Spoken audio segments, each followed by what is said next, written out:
এবং পাশাপাশি আল্লাহ রাব্বুল আলামিন এবং তার রাসূল আকরাম সাল্লাল্লাহু আলাইহি ওয়াসাল্লামের কিছু কথা বলার মতো এবং শ্রবণ করার মতো তৌফিক দান করেছেন।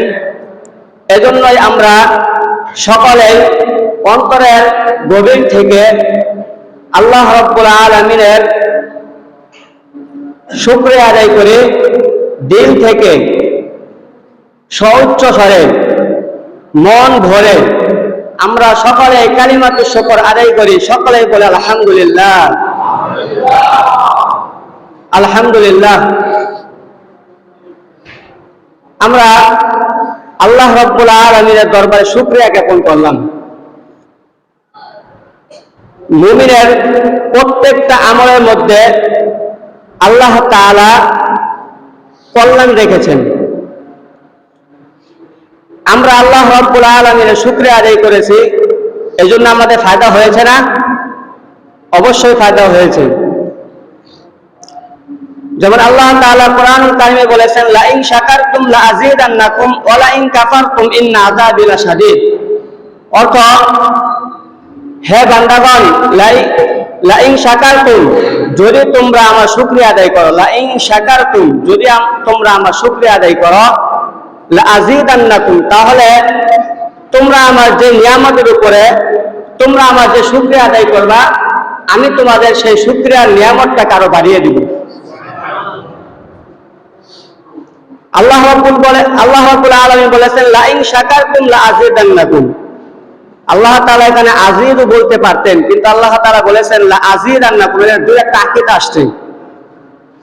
আমরা ইংরেজিতে বলি গ্রামার, বাংলায় বলি ব্যাকরণ, এরকম আরবি ভাষায়ও একটা গ্রামার বা ব্যাকরণ আছে, যেটাকে আরবি ভাষায় বলা হয় নাহু সরফ।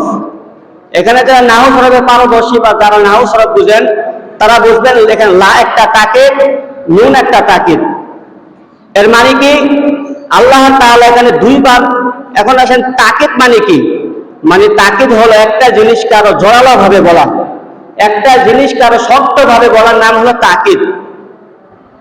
আমরা একটা জিনিস স্বাভাবিকভাবে বলা একটা, আরেকটা জোরপূর্বক বলা আরেকটা। এই জিনিসটা করো, তুমি অবশ্যই এই জিনিসটা করো, পার্থক্য আছে না?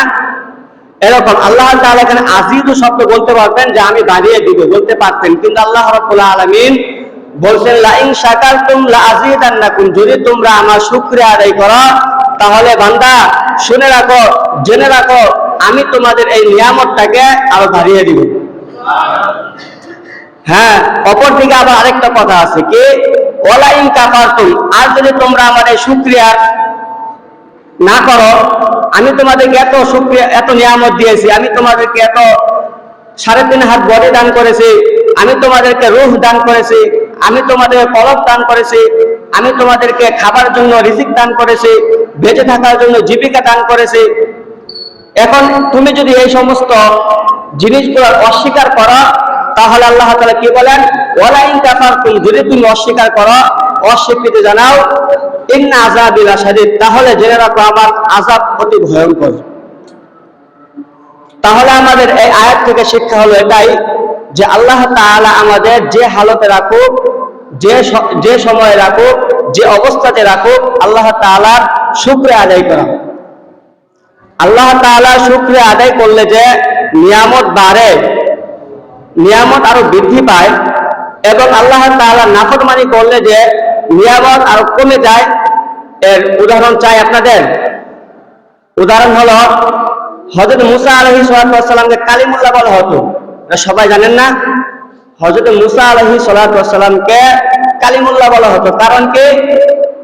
হযরত মুসা আলাইহিস সালাম আল্লাহ তাআলার সাথে এই জমিনে, আসমানের নিচে জমিনের উপরে একমাত্র নবী। আল্লাহ তাআলা মুসা আলাইহিস সালাম আল্লাহ তাআলার সাথে কথা বলেছেন তুর পাহাড়ে গিয়ে।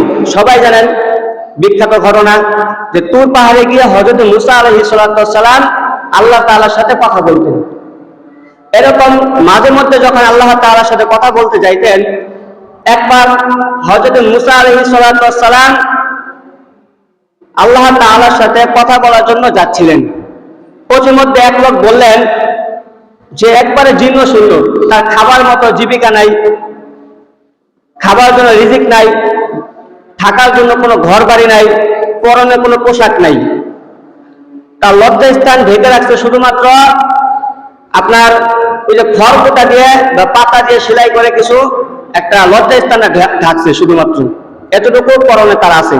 আর লজ্জাস্থান শুধু ঢাকছে, আর বাকি সারা শরীর খোলা, খাবার মতো কোনো জীবিকা নাই। আল্লাহ তাআলা নবী যখন আল্লাহ তাআলার সাথে সাক্ষাতের জন্য যাচ্ছেন, তখন বললেন, ওহে নবী মুসা, আমার যে অবস্থা তুমি তো দেখতেছই, তুমি আল্লাহ তাআলার সাথে কথা বলো এবং আমার বিষয়টা একটু আল্লাহ তাআলার কাছে পেশ করবা, যে আমার এই হালত আর কতদিন পর্যন্ত এই হালতের উপরে থাকবো, এবং আর কতদিন পর্যন্ত আল্লাহ তাআলা আমাকে রিজিক দিবা কতদিন পর, বা আমার অবস্থা থেকে উন্নত করবা কতদিন পর, তুমি একটু জিজ্ঞাসা করবে। ঠিক আছে ইনশাআল্লাহ। পরবর্তীতে পথের মধ্যে হাঁটতেছিলেন, একদল হাঁস আল্লাহ তাআলা নবীকে জিজ্ঞাসা করলেন, হাঁসরা কিন্তু পানি ছাড়া বাঁচতে খুব কষ্টকর হয়, জানেন না আপনারা এটা? হাঁস পানি পাইলে খুশি হয়। সেই জামানায় খুব খরা চলতেছে, বৃষ্টি নাই, পুকুর একেবারে শুকায় চৌচির হয়ে গেছে, হাঁসগুলা বাঁচার খুব কষ্টকর হয়ে যাচ্ছে। তখন এই মুহূর্তে যখন মুসা আলাইহিস সালাম আল্লাহ তাআলার সাথে সাক্ষাতের জন্য যাচ্ছেন, তখন হযরত মুসা আলাইহিস সালামকে একদল হাঁস বললেন, ওহে আল্লাহর নবী, আপনি তো আল্লাহর সাথে সাক্ষাতে যাচ্ছেন, আমাদের ব্যাপারে একটু বলেন তো আল্লাহ তাআলাকে। কি বলবো? আমাদের এই অনাবৃষ্টির কারণে পুরা সারা দেশের সারা এলাকার যত পুকুর আছে, খাল বিল আছে, নদী নালা আছে, সবগুলো শুকিয়ে চৌচির হয়ে যাচ্ছে, আমাদের বাঁচা খুব কষ্টকর হচ্ছে, আমাদের এই অবস্থা কতদিন পর্যন্ত চলবে? ঠিক আছে ইনশাআল্লাহ। পরবর্তী যখন তিনি আল্লাহর সাথে সাক্ষাৎ করলেন, আল্লাহর সাথে সাক্ষাৎ করার পরে যখন তিনি আসবেন, আগ মুহূর্তে এই লোকের কথা জিজ্ঞাসা করলেন এবং হাঁস দলের কথাও জিজ্ঞাসা করলেন। আল্লাহ তাআলা বললেন, তুমি ওদেরকে গিয়ে বলবা আল্লাহ ওরা জানি ধৈর্য ধারণ করে এবং আল্লাহ তাআলা যতটুকু নিয়ামত দিয়েছেন ওর উপরে শুকরিয়া আদায় করে। এখন দেখেন, হাঁস তাদের বাঁচার কষ্টকর হচ্ছে না, তারপরে আল্লাহর হুকুম কি? শুকরিয়া আদায় করার জন্য। ওই জীর্ণ শীর্ণ যে লোকটা আছে, তার পরনে নাই পোশাক, তার পরনে একদম পোশাকই নাই, তার বেঁচে থাকা কষ্টকর হচ্ছে না? তারপর আল্লাহ বলেন কি? যতটুকু আছে অতটুকুর উপরে শুকরিয়া আদায় করার জন্য এবং ধৈর্য ধারণ করার জন্য বললেন। অতঃপর যখন আল্লাহ তাআলার সাথে সাক্ষাৎ করার পর হযরত মুসা আলাইহিস সালাম আবার ফিরে আসলেন, প্রতিমধ্যে সেই লোকের সাথে সাক্ষাৎ, বললেন, হে আল্লাহর নবী, আপনি কি আমার কথা আল্লাহ তাআলাকে জিজ্ঞাসা করেছিলেন? হ্যাঁ করেছি। আল্লাহ তাআলা কি বলছেন? আল্লাহ তাআলা বলতেছেন, তুমি শুকরিয়া আদায় করবা, তোমাকে যতটুকু দান করেছে ওর উপরে শুকরিয়া আদায় করো। আল্লাহ তাআলা চাইলে পারতেনই যে তুমি যেই লজ্জাস্থানটুকু ঢাকার মতো পাতা পেয়েছো, সেই পাতাটুকু তো আল্লাহ তাআলা না দিতে পারতেন, যতটুকু দিছে তার উপরে শুকরিয়া আদায় করো। ওই লোকটা বলল, আর কত শুকরিয়া আদায় করব? শুকরিয়া আদায় করতে করতে এই পর্যন্ত আসলাম, আল্লাহ তাআলা আর কবে দিবে? দেখেন, যতটুকু আছে সমর্থ আছে অতটুকু উপরে শুকরিয়া আদায় করলে আল্লাহ নিয়ামত বাড়ায় দিত। কিন্তু যখন এই লোকটা এই কথা বলল, সাথে সাথে একটা ঝড়ো হাওয়া আইসা তার পরনে যেই পাতা ছিল, খড়কুটা ছিল, সেটা উড়ে নিয়ে গেছে। বলেন নাউজুবিল্লাহ। এর থেকে শিক্ষা হলো কি? যে আল্লাহ তাআলা আমাদেরকে যে হালতে রাখছেন, ওয়াইন আসাবাতকা মুসিবা কুল আলহামদুলিল্লাহ, ওয়াইন আসাবাতকা নি'মা কুল আলহামদুলিল্লাহ, ফাশকুরুল্লাহ আলা কুল্লি হাল। তোমরা সর্ব হালতে আল্লাহ তাআলা শুকরিয়া আদায় করো, বসে থাকো শুকরিয়া আদায় করো, অসুস্থ শুকরিয়া আদায় করো, যে কোনো অবস্থাতে তোমরা শুকরিয়া আদায় করো। মোট কথা তোমাদের শুকরিয়া আদায় করতে হবেই, না হলে আল্লাহ তাআলা তোমাদেরকে তোমাদের অন্তরে যে রূহ দিয়েছেন, এটা কি দামি না কম দামি? অনেক দামি জিনিস না? এই রূহটা যে দিয়েছেন, আল্লাহ তাআলা আমাদেরকে 3.5 হাত বডি দান করেছেন, আল্লাহ তাআলা আপনাকে আমাকে চক্ষু দান করেছেন, কান দান করেছেন, খাওয়ার মতো রিজিক দান করেছেন, হাত দান করেছেন, কত সুন্দর লক্ষ লক্ষ কোটি টাকার জিনিস আমাদের মধ্যে আছে না? এই জন্য কি আল্লাহ শুকরিয়া আদায় করতে হবে না? অতঃপর যখন ফিরে আসতেন, ওই সে হাঁসের দল জিজ্ঞাসা করলো যে আল্লাহর নবী, আপনি কি আমাদের কথা জিজ্ঞাসা করছেন? হ্যাঁ জিজ্ঞাসা করেছে। আল্লাহ তাআলা হুকুম কি? আল্লাহ তাআলা বলছে, তোমাদের যেই যতটুকুর মধ্যে আসো তোমাদের শুকরিয়া আদায় করার জন্য বলছে। যদি তোমরা শুকরিয়া আদায় করো তাহলে আল্লাহ তাআলা তোমাদের নিয়ামতকে আরো বাড়ায় দিবেন। তখন হাসের দল বলল কি আলহামদুলিল্লাহ, আল্লাহর প্রশংসা, আল্লাহ শুকরিয়া, আল্লাহ তাআলা যা করেন তাই আলহামদুলিল্লাহ। এই কথা বলার সাথে সাথে অনেক বৃষ্টি, এই কথা বলার সাথে সাথে এত বৃষ্টি শুরু হয়েছে, যত খাল বিল নদী নালা আছে সবকিছু ভরে গেছে। তার মানে এই দুটা জিনিস থেকে এটাই আমরা শিক্ষা অর্জন করতে পারি যে আমরা যে হালতে আছি, যে পর্যায়ে আছি, চাই হোক চাই আমি একবেলা খাইতে পারি একবেলা খাইতে পারি না, হোক এরকম আমার একটা পোশাক আছে, হোক এরকম আমার কিছুই নাই, আমার তো একটা জান আছে, আমার তো চারটা হাত পা আছে, এই জন্য কি আল্লাহ শুকরিয়া আদায় করতে হবে না? এই ঘটনা থেকে আমাদের শিক্ষা এটাই, আমরা যে হালতে আছি আল্লাহ তাআলা শুকরিয়া আদায় করা। এখন শুকরিয়া আদায় করবো কিভাবে? শুকরিয়া আদায় করা যায় দুই ভাবে। কয় ভাবে? দুই ভাবে। একটা হলো কওলি অর্থাৎ মৌখিক ভাবে শুকরিয়া আদায় করা, অর্থাৎ সর্ব হালতে আল্লাহ তাআলার প্রশংসা সহ শুকরিয়া আদায় করা, আলহামদুলিল্লাহ আলহামদুলিল্লাহ। এভাবে ভাই কেমন আছেন? আলহামদুলিল্লাহ। পরিবারের হালত কি? আলহামদুলিল্লাহ। আর আরেকটি হলো আমলি ভাবে, অর্থাৎ কাজে কর্মে আল্লাহ তাআলা শুকরিয়া আদায় করা। কাজে কর্মে আপনি যে কাজ করতেছেন আল্লাহ তাআলা কাজে কর্মের মধ্যে শুকরিয়া আদায় করতে হবে। সেটা কিভাবে? মুয়াজ্জিন যখন আযান দিল, আল্লাহ তাআলা সূরা জুমার মধ্যে বলেছেন ইয়া আইয়ুহাল্লাযীনা আমানু ইযা নুদিয়া লিস-সালাতি মিন ইয়াউমিল জুমআতি, ইয়া আইয়ুহাল্লাযীনা আমানু, হে ঈমানদারগণ, ইযা নুদিয়া, যখন তোমাদেরকে ডাকা হয় নামাজের জন্য, যখন তোমাদের ডাকে মুয়াজ্জিন সাহেব আল্লাহু আকবার আল্লাহু আকবার ডাকে না, হাইয়া আলাস সালাহ, নামাজের দিকে আসো, হাইয়া আলাল ফালাহ, কল্যাণের দিকে আসো, মুয়াজ্জিন সাহেব ডাকে না? একক তো ডাকে, 5 ওয়াক্ত ডাকে। তার মানে আল্লাহ তাআলার শুকরিয়া আদায় আমলি ভাবে অর্থাৎ কাজে কর্মের মাধ্যমে তখনই হবে যখন আপনি মুয়াজ্জিন সাহেবের আযানের উত্তরে মসজিদে চলে আসবেন। মসজিদে আইসা আল্লাহ তাআলার কুদরতি পায়ে সিজদা দেওয়ার মাধ্যমে আপনার শুকরিয়া আদায় হবে। এরা আমরা কয়জন করতে পারি বলেন? অথচ এই নামাজ ইসলামের 5টি স্তম্ভের মধ্যে একটি স্তম্ভ। ইসলামের 5টি স্তম্ভের মধ্যে একটি স্তম্ভ হলো নামাজ।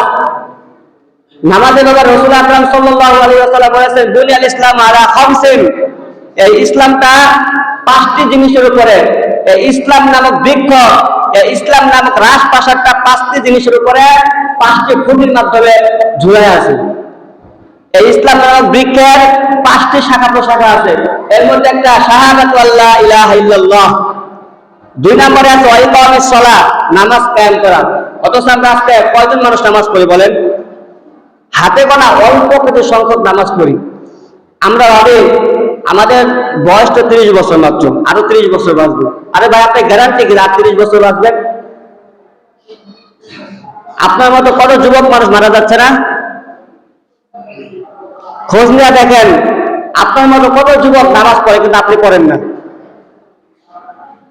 এজন্য ভাই আল্লাহ তাআলার হুকুম আকিমুস সালাত, তোমরা নামাজ কায়েম করো। আল্লাহ রাসূল বলেন বুনিয়াল ইসলাম আলা খামসিন, তোমরা এর মধ্যে একটা হলো নামাজ কায়েম করা। আর আমরা নামাজ বাদ দিয়ে, আমরা আল্লাহ তাআলার হুকুম আহকাম বাদ দিয়ে কোথায় আছি? আজকে কয়জন মানুষ সমাজে পাইলে খুঁজে পাবো যে আমরা নামাজ পড়তেছি 5 ওয়াক্ত, অথচ আল্লাহ তাআলার হুকুম যে ব্যক্তি 5 ওয়াক্ত নামাজ পড়বে, যে ব্যক্তি 5 ওয়াক্ত আল্লাহ তাআলার ওয়াস্তে আল্লাহ তাআলাকে রাজি খুশি করার জন্য নামাজ পড়বে, তাহলে আল্লাহ তাআলা তাকে 5টি পুরস্কার দান করবেন। যাও তাহলে আমরা সব সময় বা সর্ব হালতে যে কোনো অবস্থায় থাকি না কেন আমরা আল্লাহ শুকরিয়া আদায় করবো তো ইনশাআল্লাহ। ইনশাআল্লাহ সর্ব অবস্থায় আল্লাহ তাআলা এমন তো করতে পারে আপনি অসুস্থ আছেন, শুকরিয়ার জন্য আল্লাহ তাআলা খুশি হয়ে গেছে, আপনাকে সুস্থ বানিয়ে দিবেন। অসুস্থ থেকে আল্লাহ তাআলা শুকরিয়া আবার সুস্থ বানিয়ে দিবেন। আপনার এই শুকরিয়া আদায় করার কারণে পারেন না আল্লাহ তাআলা? হ্যাঁ। তাহলে আমরা সবাই অবগত আছি যে সামনে রমজান মাস আছে, অবগত? আজকে শাবান মাসের 2য় জুমা, আর মাত্র 2টা জুমা পরে হলো আমাদের সে রমজান মাস, মাহে রমজান মাস। তাহলে মাহে রমজান মাসে প্রস্তুতি তো নিতে হবে, আমাদের নিতে হবে না? একটা মুমিন বান্দা মুত্তাকি বান্দা এই মাহে রমজান মাসকে ঘিরে সারা বছর অপেক্ষা করে কখন রমজান মাস আসবে। বিশেষ করে রজব এবং শাবান মাস আসলেই আল্লাহ রাসূল সাল্লাল্লাহু আলাইহি ওয়াসাল্লাম একটা দোয়া করতেন। দোয়াটা সবাই জানেন, আল্লাহুম্মা বারিক লানা ফি রজব ওয়া শাবান ওয়া বাল্লিগনা রমাদান। অর্থাৎ আল্লাহ রাসূল সাল্লাল্লাহু আলাইহি ওয়াসাল্লাম বলেছেন, তোমরা সারা বছর রমজানের জন্য অপেক্ষা করো, বিশেষ করে এই দুইটা মাস তোমরা রমজানের জন্য প্রস্তুতি শুরু করো। সে হিসাবে তোমরা এই দোয়াটি বেশি বেশি পাঠ করো। দোয়াটি বেশি বেশি পাঠ করার উদ্দেশ্য এটাই যে আপনি আমাকে আপনি আমাকে শাবান এবং রজব এবং শাবানে বরকত দান করেন এবং আমার এই হায়াতটাকে আপনি সে রমজান পর্যন্ত লাগাইয়া দেন, সে রমজান পর্যন্ত পৌঁছায়া দেন। আল্লাহ রাসূল সাল্লাল্লাহু আলাইহি ওয়াসাল্লাম রমজানের প্রস্তুতি নিতে বলছেন এই রজব এবং শাবান মাসেই। তাহলে আমাদের শাবান মাসের আজকে দ্বিতীয় জুমা, আর মাত্র 2টা জুমার পরেই আমাদের হলো রমজান মাস। এই রমজান মাসের প্রস্তুতি নিচ্ছে, অনেকেই নিচ্ছে, মানে যার মতদর্শ ভিন্ন, যার নজরটা ভিন্ন, বিভিন্ন মানুষ তার দৃষ্টিতে কারণে সে একজন এক এক রকম রমজানের প্রস্তুতি নিচ্ছে। কিছু মানুষ এরকম আছে যে যারা ব্যবসায়িক মানুষ, তারা 6 মাস আগে থেকে রমজানের যে খাদ্য আছে, রমজানের যে বিশেষ কিছু খাবার আছে, সেগুলোকে গুদামজাত করে আমদানি করে রাখে কি করে, তারা মনে করে যে রমজান মাসটা অধিক মুনাফা অর্জনের মাস। এই জন্য ব্যবসায়ীরা তাদের চিন্তা দৃষ্টিতে বা তাদের চিন্তা আকারে এইটা করে যে তারা পুরা 6 মাস আগে থেকে বা 3-4 মাস আগে থেকে যত রকমের পণ্য আছে সব তার গুদাম ধরে রেখে দেয়। আর যারা ভোক্তা আছে অথবা পেটুক মানুষ, তারা কি করে, রমজান মাসের প্রস্তুতি এভাবে নেয় যে সামনে রমজান মাস আছে, মজার ইফতারি খাবো, অথচ রমজানের প্রস্তুতি এটা না। রমজানের প্রস্তুতি এটা না। অনেকে রমজানটাকে উৎসবের মাস মনে করে। কিভাবে? সুন্দর সুন্দর ইফতারি খাবো, সুন্দর সুন্দর ভালো জিনিস খাবো, সুন্দর পোশাক পরিধান করবো। যারা ব্যবসায়িক মানুষ তারা কি মনে করে যে ব্যবসার রমজান মাসে অনেকে অনেক রকমের খরিদ করবে। রমজানের এক সপ্তাহ আগে থেকে বুট মুড়ি যা আছে ইফতারের জন্য তৈরি করা হয়, সেগুলো তারা গুদামজাত করে রাখে ব্যবসা করার জন্য। রমজানের প্রস্তুতি মূলত এটা না। একজন মুমিন বান্দা, একজন মুত্তাকি বান্দা বান্দিগণ এই রমজানের প্রস্তুতি নেয় হলো এইভাবে যে তারা এই রজব এবং শাবান মাসে যেরকম রাসূল সাল্লাল্লাহু আলাইহি ওয়াসাল্লাম বলেছেন তোমরা সারা বছর মাঝে মধ্যে রোজা রাখো, বিশেষ করে রজব এবং শাবান মাসে বেশি বেশি রোজা রাখো। বেশি বেশি রোজা রাখতে বলছে কি জন্য? রাসূলের তো এরকম পাওয়া যায় যে শাবান মাসের প্রায় তিনি রোজা রাখতেন, সারা মাসে রোজা রাখতেন। কিভাবে? আপনি হঠাৎ করে যদি 1 মাস পরে 1 বছর পরে একদিন রোজা রাখেন, আপনার কষ্টকর হবে না? হবে নি? এই জন্য রাসূল সাল্লাল্লাহু আলাইহি ওয়াসাল্লাম বলছেন যে রমজানে যাতে তোমার রোজা রাখতে কষ্ট না হয়, রোজা রেখে আমল করতে কষ্ট না হয়, এই জন্য তুমি রমজানের 1 মাস 2 মাস আগে থেকে রোজা রাখার জন্য প্রস্তুতি করো। রোজা রাখতে প্রস্তুত হও, নিজের অন্তরটাকে প্রস্তুত করো। দেখবেন প্রথম 3-4 দিন রোজা রাখতে খুব কষ্ট হয় না? পরে যখন অভ্যাস হয়ে যায় তখন আর কষ্ট হয় না।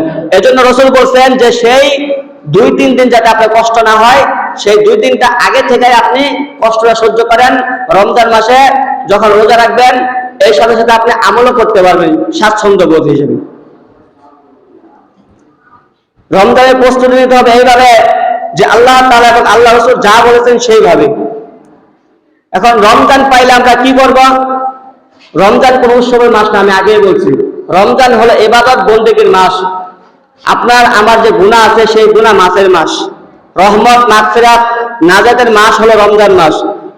রহমত, আল্লাহ তাআলার রহমত সেই মাসে বর্ষিত হয়। আল্লাহ রাসূল সাল্লাল্লাহু আলাইহি ওয়াসাল্লাম বলেছেন এই মাসে আল্লাহ তাআলার রহমত নাজিল হয়।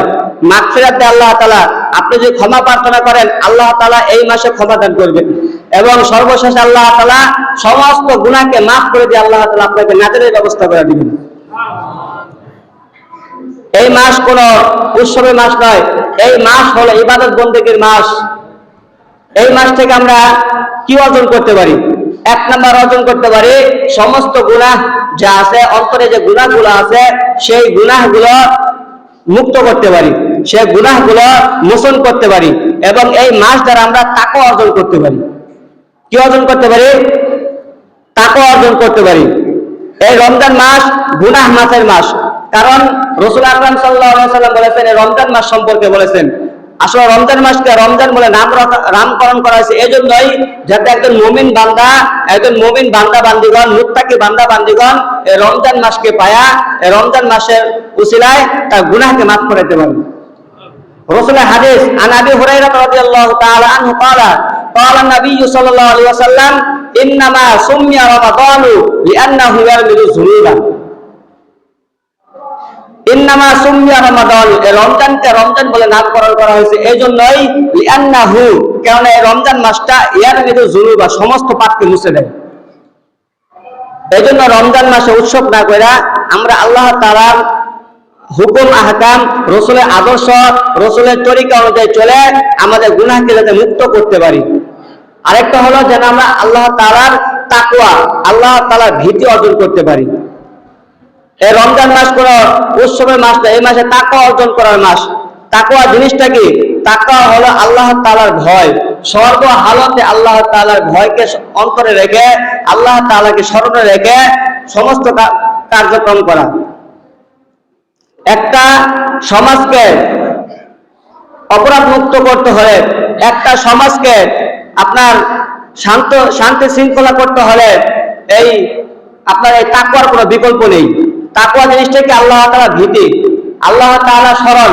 আপনি একটা গুনাহ কাজ করতে যাবেন, আল্লাহ তাআলাকে আগে স্মরণ করেন যে অবশ্যই আল্লাহ তাআলা এখানে দেখতেছেন। হ্যাঁ ঠিক আছে, আমাদের রাষ্ট্রীয় যে গোয়েন্দা বাহিনী আছে আমাকে দেখতেছে না, আমি গুনাহ কাজ করতেছি, এই সরকারি রাষ্ট্রীয় বাহিনী আমাকে দেখতেছে না, পুলিশ দেখতেছে না, কারণ আমি চার দেয়ালের মাঝখানে আছি, উপরে ছাদ আছে, এরকম একটা ঘরের মধ্যে আমি গুনাহ কাজ করতেছি, আমাকে কেউ দেখতেছে না। যেখানে সরকারের রাষ্ট্রীয় বাহিনী দেখতেছে না, গোয়েন্দা বাহিনী দেখতেছে না, স্যাটেলাইটে সে তীক্ষ্ণ নজরে দেখতেছে না আপনাকে, সেখানে কে দেখতেছে বলেন তো? আল্লাহ তাআলা। এই আল্লাহ তাআলা স্মরণ রেখে, আল্লাহ তাআলার স্মরণ আপনার অন্তরে রেখে যদি আপনি কাজকর্ম করেন, এটাকে বলে তাকওয়া। এই তাকওয়ার ব্যাখ্যা হযরত ওমর ইবনে খাত্তাব রাদিয়াল্লাহু তাআলা আনহু উবাই ইবনে কাব রাদিয়াল্লাহু তাআলা জিজ্ঞাসা করলেন যে ভাই তাকওয়া মানেটা কি, আমাকে একটু বুঝাও তো। হযরত উবাই ইবনে কাব রাদিয়াল্লাহু তাআলা বললেন, হে ভাই, আপনি কি কখনো কাটা ঘেরা পথ অতিক্রম করেছেন? কাটা ঘেরা পথ, যে পথের মধ্যে কাটা আছে, বিশাল কাটা, এই পথ কখনো অতিক্রম করেছেন? হযরত ওমর ফারুক রাদিয়াল্লাহু তাআলা বললেন, হ্যাঁ আমি করেছি। উবাই ইবনে কাব উত্তরে বললেন, তখন আপনি কিভাবে অতিক্রম করেছেন? বলেন, খুব সাবধানতার সাথে, খুব সতর্কতার সাথে আমি অতিক্রম করেছি। হযরত উবাই ইবনে কাব রাদিয়াল্লাহু তাআলা বললেন, তাকওয়া জিনিসটা এরকম। এরকম আপনি দুনিয়াতে চলতে গেলে, পথের মধ্যে চলতে গেলে যেরকম কাটা দেখে চলেন, সেরকম দুনিয়ার আপনি চলতে গেলে আল্লাহ তাআলাকে ভয় রেখে, আল্লাহ তাআলাকে স্মরণ রেখে চলতে হবে। যদি আপনি একটা রাস্তা দিয়ে হাঁটতেছেন, কাটা দেখছেন, কাটা পাড়া দিবেন না। আপনি এরকম আপনার জীবনটাকে সাজাইতে হবে, সমাজটাকে সাজাইতে হবে, আপনার পরিবারকে সাজাইতে হবে এমন ভাবে যেমন আল্লাহ তাআলার কোনো নাফরমানি না হয়, আল্লাহ তাআলার সাথে কোনো গুনাহ না হয়, আল্লাহ রাসূল সাল্লাল্লাহু আলাইহি ওয়াসাল্লামের সাথে কোনো গুস্তাখি না হয়, এরকম ভাবে আমার জীবনটাকে পরিচালনা করতে হবে। এই তাকওয়া যদি আপনি অর্জন করতে পারেন, এই আল্লাহ ভীতি যদি আপনি অর্জন করতে পারেন, আল্লাহ রাসূল সাল্লাল্লাহু আলাইহি ওয়াসাল্লাম বলেছেন এবং আল্লাহ নিজে বলেছেন, তাহলে আমি 4টা পুরস্কার দেব। কয়টা পুরস্কার? 4টা। দুনিয়াতে 2টা, আখিরাতে অর্থাৎ ইন্তেকালের পরে, মৃত্যুর পরে 2টা। এর মধ্যে আল্লাহ বলেছেন, ওয়া ইয়াত্তাকিল্লাহ ইয়াজআল লাহু মাখরাজা। ওয়া ইয়াত্তাকিল্লাহ, যে ব্যক্তি আল্লাহ তাআলাকে ভয় করবে, ইয়াজআল লাহু মাখরাজা, আল্লাহ তাআলা তার জন্য রিজিকের ব্যবস্থা করে দিবেন। ওয়ারযুকহু মিন হাইসু লা ইয়াহতাসিব, এবং আল্লাহ তাআলা তাকে এমন জায়গা থেকে, এমন জায়গা থেকে রিজিক দান করবেন যে সে লা ইয়াহতাসিব, সে কল্পনাও করতে পারবে না। সে কল্পনাও করতে পারবে না যে আল্লাহ তাআলা তাকে এই সমস্ত জায়গা থেকে রিজিক দান করতেছেন। একমাত্র কার কারণে ভাই বলেন? তাকওয়ার কারণে। আপনি যদি আল্লাহ ভয়, আল্লাহ তাআলা ভীতি অর্জন করতে পারেন, তাহলে একমাত্র আল্লাহ তাআলা 2টা পুরস্কার দান করবেন। আর 2টা পুরস্কার হলো ইন্তেকালের পর। ওয়া ইয়াত্তাকিল্লাহ ইয়াজআল লাহু মাখরাজা, এটা হলো দুনিয়াতে। আর ইন্তেকালের পরে দুইটা দিবেন কি আল্লাহ তাআলা তার পাপকে মোচন করে দিবেন এবং আল্লাহ তাআলা তার যে প্রতিদানগুলো আছে, আল্লাহ তাআলা তার যে আমলনামাগুলো আছে সেগুলোকে আরো বাড়িয়ে দিবেন। কিয়ামতের ময়দানে হাসরের মাঠে একটা গুনার কারণে ভাই ভাইকে চিনবে না। ইয়াউমা ইয়াফিরুল মারউ মিন আখিহি ওয়া উম্মিহি ওয়া আবিহি, একটা গুনার কারণে ভাই ভাইকে চিনবে না, মা তার সন্তানকে চিনবে না, বাবা তার সন্তানকে চিনবে না, সন্তান তার পিতাকে চিনবে না। এমন মুহূর্তে যদি আল্লাহ তাআলা আপনার এই প্রতিদানগুলোকে, আপনার এই আমলগুলোকে বাড়ায় দেয়, তাহলে কি লাভ হবে না ক্ষতি হবে বলেন? অবশ্যই লাভ হবে। এজন্য আমাদের রমজান মাস পায় আমরা সবাই গুনাহ মাফ করার চেষ্টা করবো তো ইনশাআল্লাহ। আল্লাহ তাআলা আমাদের সকলকে তাকওয়া অবলম্বন করার তৌফিক দান করেন। আরেকটা বিষয়, সেটা হলো আমরা সকলে অবগত আছি, আজকে কি বলেন তো 14ই ফেব্রুয়ারি একটা দিবস পালন করে না? বর্তমান যুবক যুবতী, স্কুল কলেজ ইউনিভার্সিটি যত রকমের যুবক যুবতীর যুগল যাতে বলা কাপল আছে না, 14ই ফেব্রুয়ারি নামে একটা দিবস আছে, ভালোবাসা দিবস। অথচ এটা ভালোবাসা দিবস না, বেহায়া এবং বাণিজ্য দিবস। আমি সংক্ষেপে 4-5 মিনিটের মধ্যে একটা ইতিহাস বলবো। 14ই ফেব্রুয়ারি সবাই শুনে রাখেন, ভালো করে শুনবেন।